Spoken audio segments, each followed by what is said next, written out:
Hello students, मैं आयुष। और जैसा कि मैं कल कहा था कि ह्यूमन आई पढ़ेंगे, मैं ह्यूमन आई पढ़ाने से पहले कुछ बातें जो एनसीईआरटी में नहीं दी हुई है मैं उसे बताना ज़रूरी समझा। और आज ह्यूमन आई के बजाय जैसे आप देख रहे होंगे critical angle, total internal reflection, साथ साथ नंबर ऑफ इमेज फॉर्मेशन कि कितना इमेज किसी दर्पण में बन सकता है। दूसरी बात आप देखेंगे कलर, प्राइमरी, सेकेंडरी एंड संपूरक कलर। तो इस तरह से ये सारी जो चीज़ें हैं वो बहुत ज़्यादा एग्जाम में आता रहता है और इसे छोड़ते हुए आगे बढ़ना मुझे उचित नहीं लगा। तो मैं इस टॉपिक को कवर कराते हुए नेक्स्ट जो डे होगा उसमें हम ह्यूमन आई देखेंगे।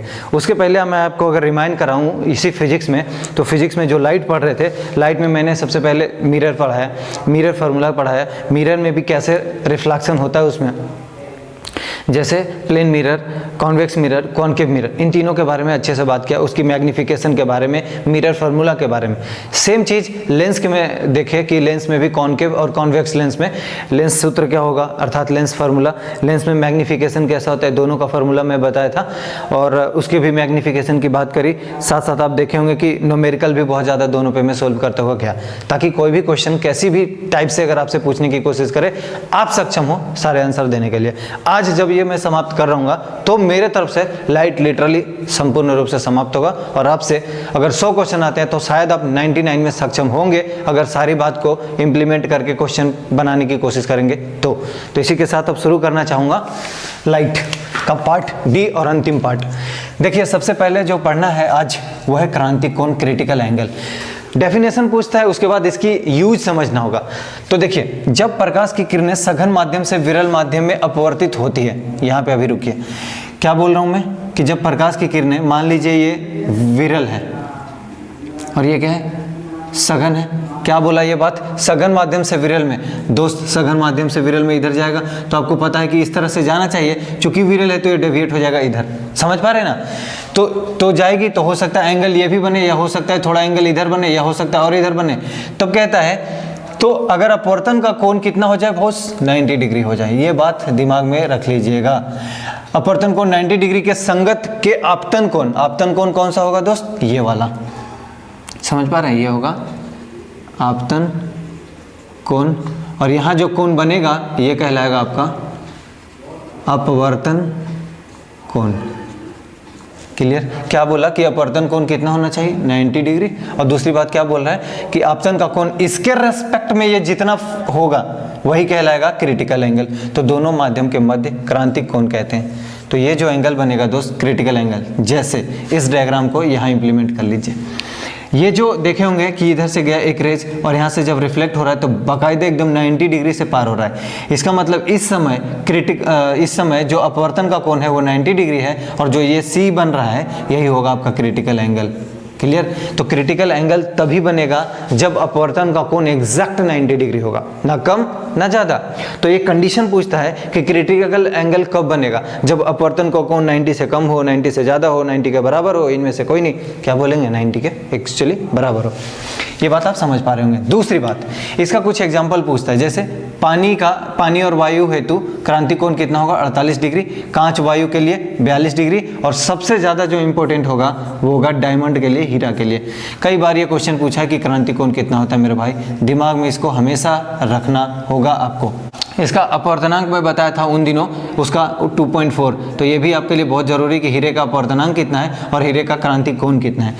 अगली बात में देखिए, पूर्ण आंतरिक परावर्तन, टोटल इंटरनल रिफ्लेक्शन। क्या बोल रहा है, परावर्तन बोल रहा है। फिर से आपको डायग्राम के माध्यम से ही मैं इस चीज़ को समझाने की कोशिश करूंगा तो ज़्यादा आसान होगा आपके लिए। देखिए क्या कह रहा है, यदि आपतन कोण का मान क्रांतिक कोण से अधिक हो, पहला कंडीशन है ये, तो प्रकाश विरल माध्यम से गमन नहीं करता बल्कि संपूर्ण प्रकाश परावर्तित होकर सघन माध्यम में ही लौट जाती है। प्रकाश की इसी घटना को टोटल इंटरनल रिफ्लेक्शन कहते हैं।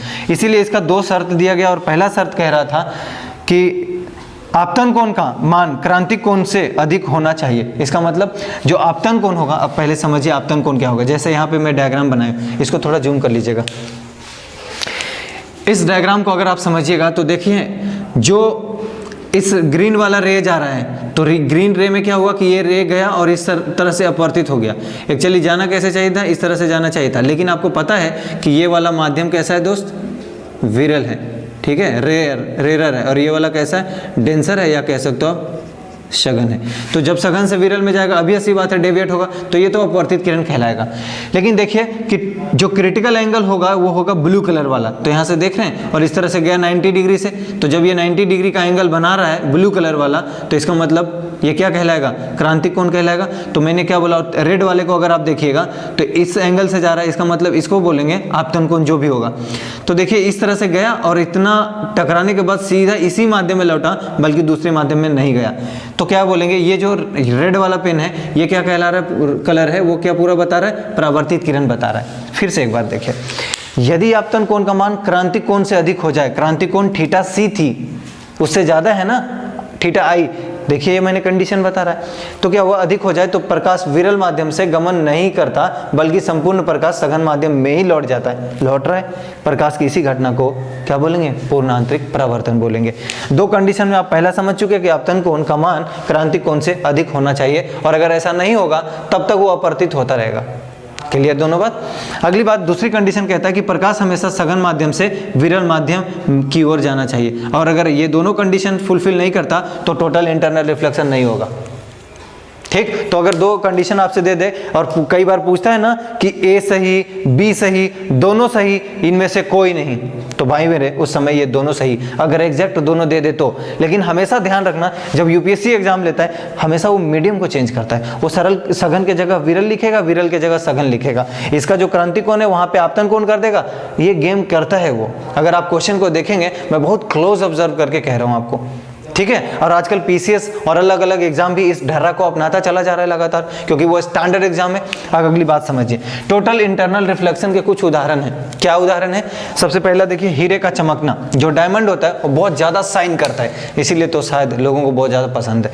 तो हीरे का चमकना में अगर आप देखेंगे, रीजन क्या है, हीरे का अपवर्तनांक कितना होता है 2.4, दूसरा क्रांतिक कोण कितना 24 डिग्री। ये दोनों क्वेश्चन कितनी बार आया होगा ये मैं कैसे कहूँ, आप खुद देख लीजिए क्वेश्चन बैंक खोल के, समझ पा रहे हैं। अगली बात देखिए, मरुभूमि में मिरीचिका। तो मरुभूमि में मिरीचिका, इसका मतलब आप देखेंगे कई बार मिराज बन रहा होता है डेजर्ट एरिया में, तो जो मिरीचिका बनता है आपको लगेगा दूर से कि वो एक जलाशय है वहां पे, किंतु ऐसा होता नहीं है, कोई वहां तालाब नहीं होता, ऐसा प्रतीत होगा आपको। क्लियर है।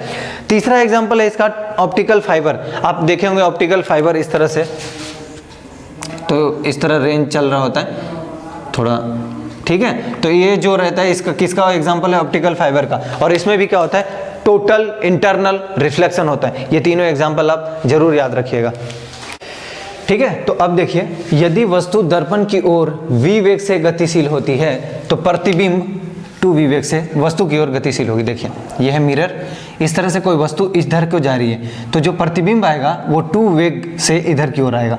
ये कई बार क्वेश्चन में बोलता है कि कोई वस्तु दर्पण की ओर 10 मीटर प्रति सेकंड से आ रही है, तो जो इमेज होगा वो कितनी गति से आ रही होगी, उसका डबल कर दीजिए, आपका करेक्ट होगा हमेशा, ठीक है।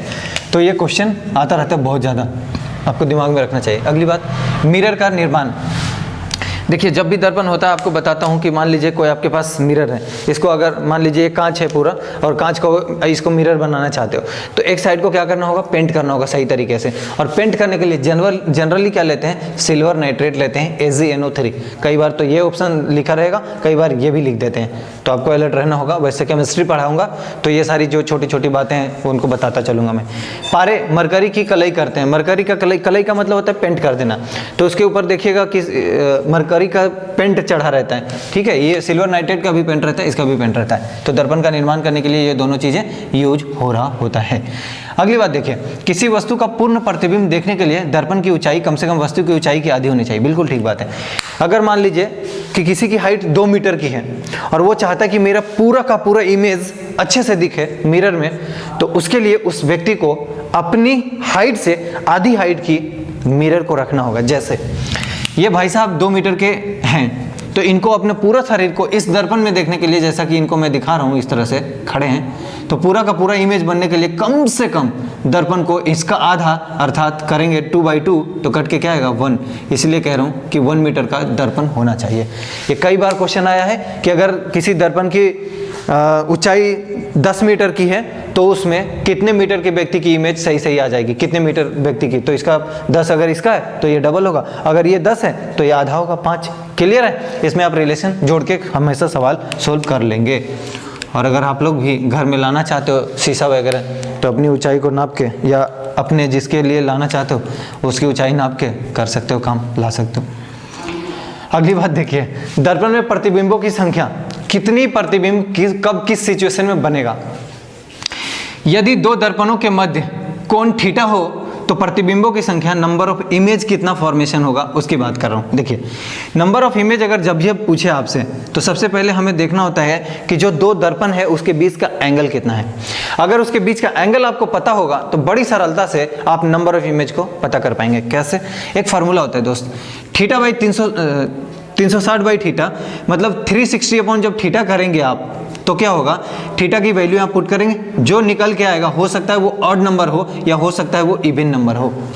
यदि ऑड नंबर आया तब तो वही आंसर होगा, लेकिन यदि इवन नंबर आया, सम संख्या आया, तो दोस्त आपको -1 करना पड़ेगा।